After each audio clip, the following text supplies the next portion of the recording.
Nama dia sebagai Al-Fadhil Zainal. Okey, baik sekejap. Sekejap.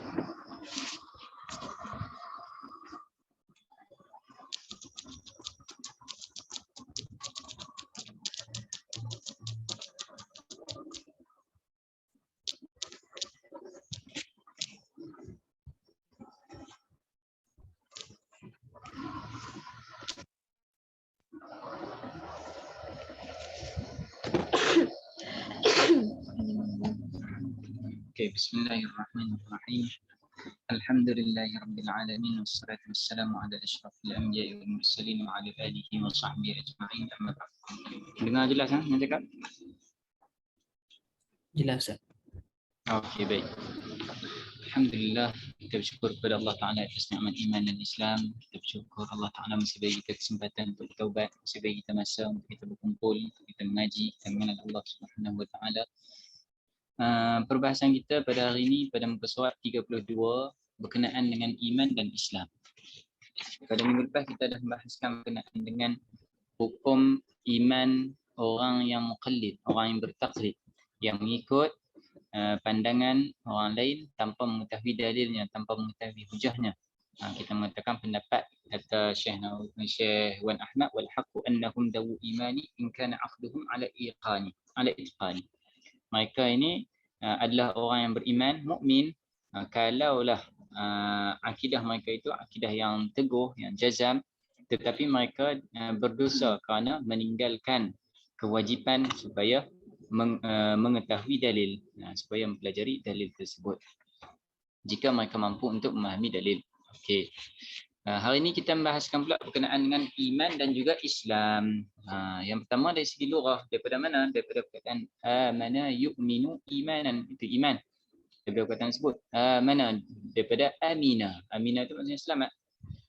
Kemudian datang kata wazan af'ala untuk ta'diyah.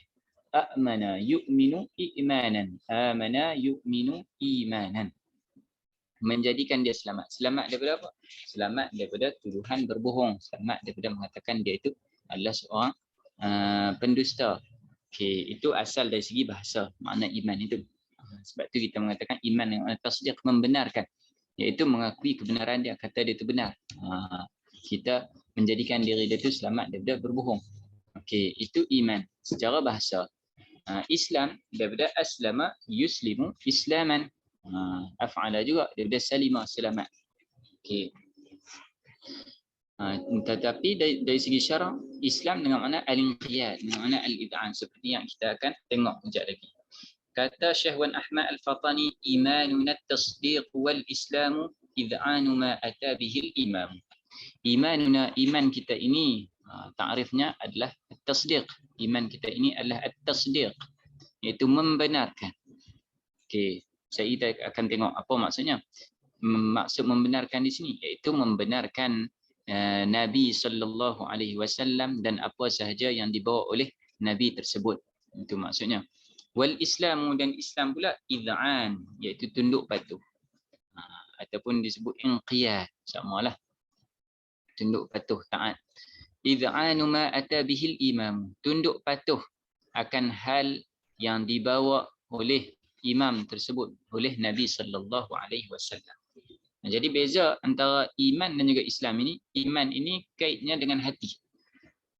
Dia membenarkan, mengakui kebenaran dengan hati. Adapun id'an itu yang tu dengan anggota zahir dia.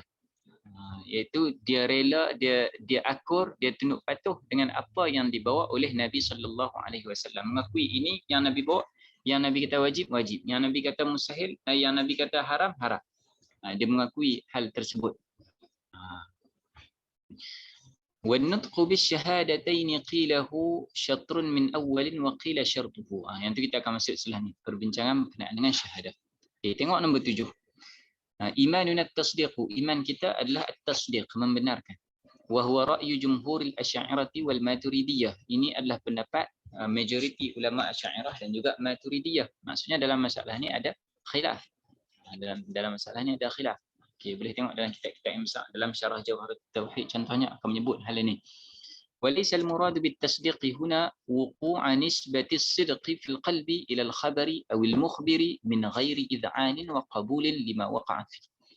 Ini penting. Apa yang disebut di sini?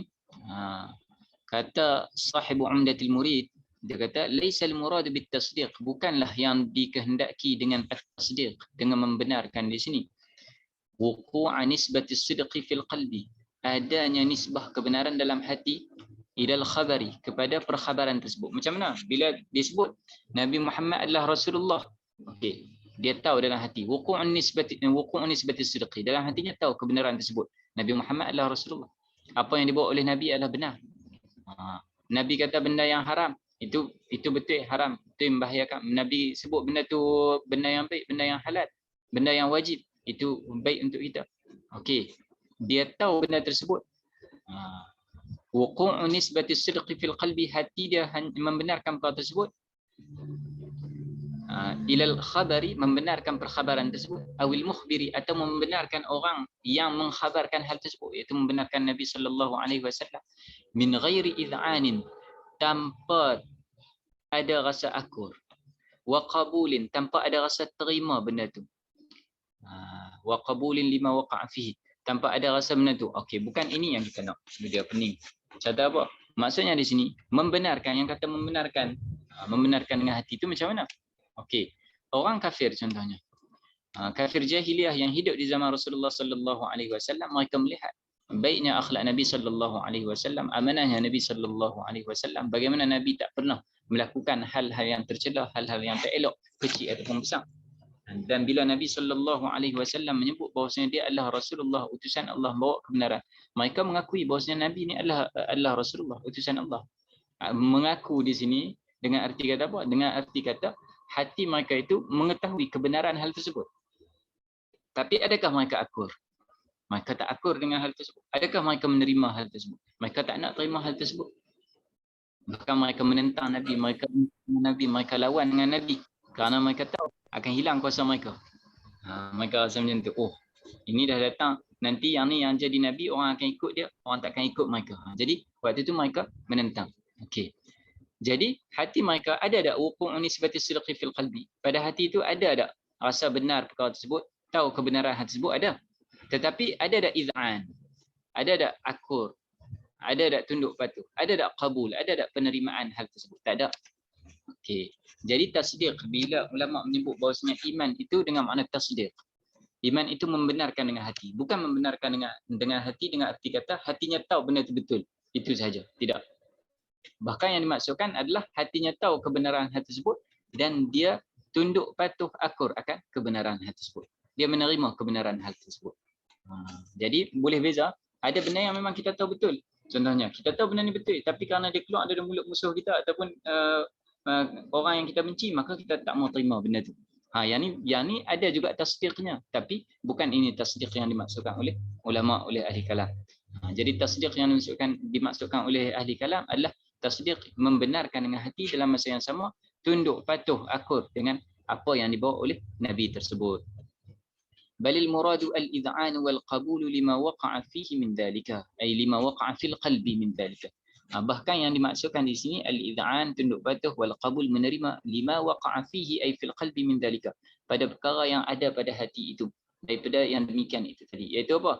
Kebenaran, tunduk patuh, taat, akur akan kebenaran yang jatuh dalam hati kita tadi, yang ada dalam hati kita tadi, yang kita tahu dalam hati kita itu. Wal inqiyadu lahu, inqiyad, okey, akur, terima hal tersebut. Inqiyadu lahu,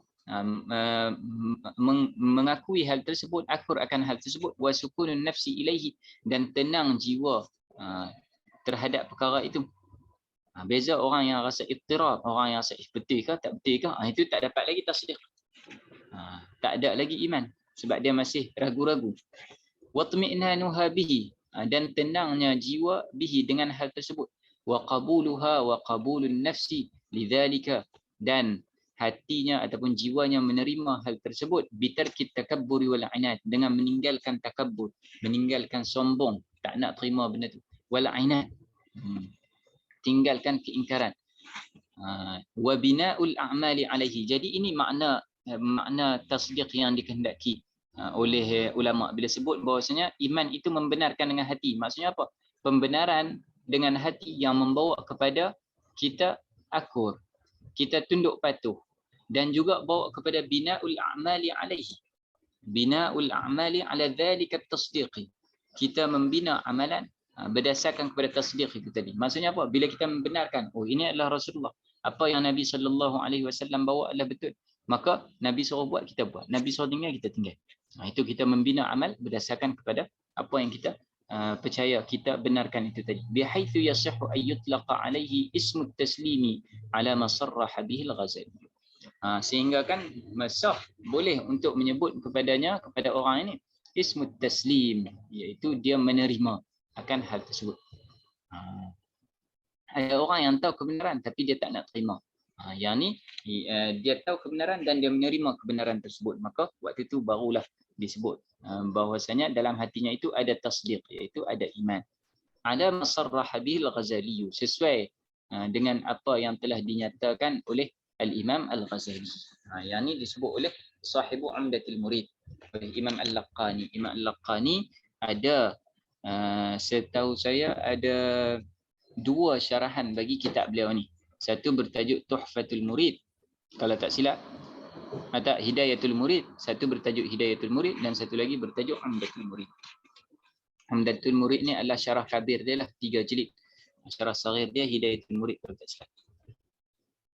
Okey, itu makna tasdiq. Dan Islam pula adalah iz'an, tunduk patuh. Dia taat akan perintah tersebut. Iaitu dia terima, kata ini adalah apa yang Nabi bawa, ini yang mana Nabi halalkan, benar halalnya, yang Nabi haramkan dia akui keharamannya, yang wajib dia akui kewajipannya, yang haram dia akui keharamannya. Kau tersebut, itu yang disebut sebagai Islam. Dia laksanakan atau tak laksanakan, okey, itu perbincangan lain pula. Ada orang yang mengakui kebenaran, dia mengakui solat wajib, puasa wajib, tutup aurat wajib, tapi dia tak laksanakan. Adakah tak ada Islam? Tak. Masih ada Islam bagi dirinya. Kerana yang dikehendaki dengan Islam itu adalah tunduk patuh, mengakui akur akan apa yang dibawa oleh Nabi SAW. Boleh tengok perbincangan lanjut hal ini, kita boleh tengok dalam syarah Jauharatul Tauhid ataupun dalam hawashi bagi Jauharatul Tauhid. Okey, itu perbahasan berkenaan dengan iman dan juga Islam.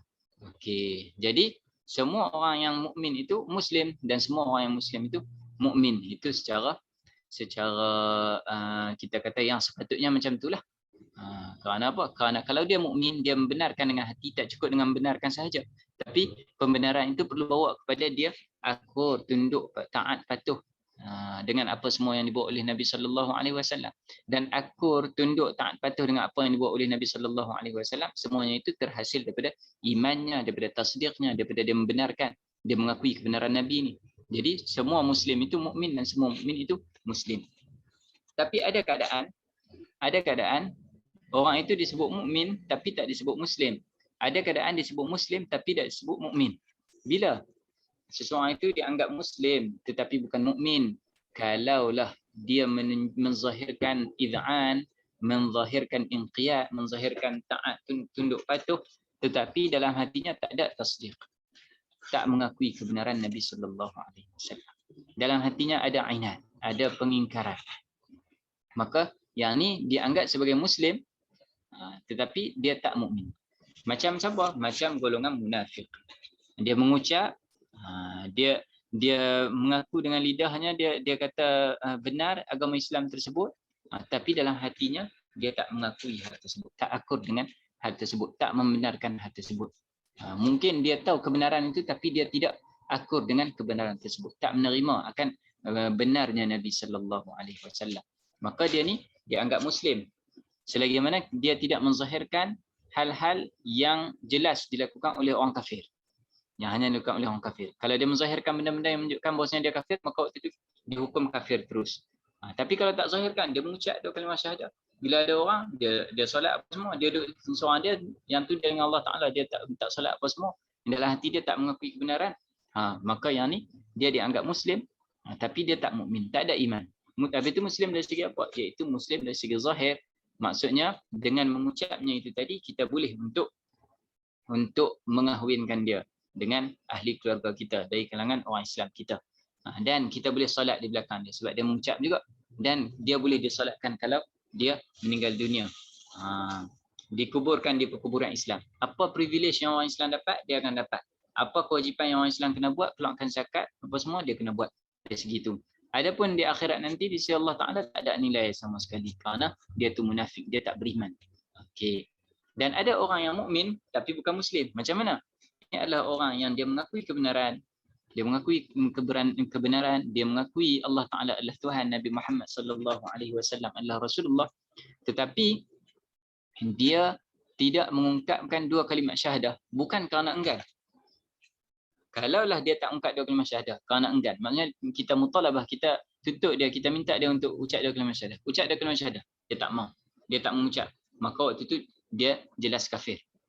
Ini dia dah mengakui kebenaran, dia dah tahu dah. Betul dah Islam ni benar, Nabi Muhammad sallallahu alaihi wasallam benar. Kemudian dia mati tak sempat mengucap contohnya. Dia sakit kan, dia mati tak sempat nak mengucap. Dia mempelajari tentang Islam apa, dia tahu kebenaran Islam, dah rasa akur dengan kebenaran Islam. Kemudian dia mati tak sempat untuk mengucap. Okey. Orang yang ni dianggap sebagai mukmin tapi bukan muslim. Maksudnya apa? Mukmin di akhirat. Di dunia tak dianggap muslim kerana dia tak mengucap dua kalimah syahadah, maka kita tak nampak. Ucapan dua kalimah syahadah itulah yang menzahirkan sama ada dia ni Islam ataupun tak Islam. Dia ni orang beriman ataupun tak beriman. Maksudnya kita tak nampak iman tu kan pada hati. At-tasdiqu bil qalbi, membenarkan dengan hati. Jadi amal hati ni kita tak nampak. Jadi yang kita nampak itu melalui pengucapan tersebut. Sebab tu tadi orang yang pertama tu kita hukum kata dia Islam, walaupun dalam hatinya tak ada iman, munafik itu. Yang ini kita tak boleh nak hukum Islam kerana dia tak mengucap. Kita tak tahu. Kita dah tengok dah macam mana Pak Cik ni contohnya. Kalau kita bagi contoh Pak Cik Lim ni, Uncle Lim ni dah duduk lama dengan kita apa semua. Kita jaga dia, dia dah tua contohnya. Kemudian dia sakit, dia tak larat. Dia memang dah suka Islam. Dia pun cerita dia minat.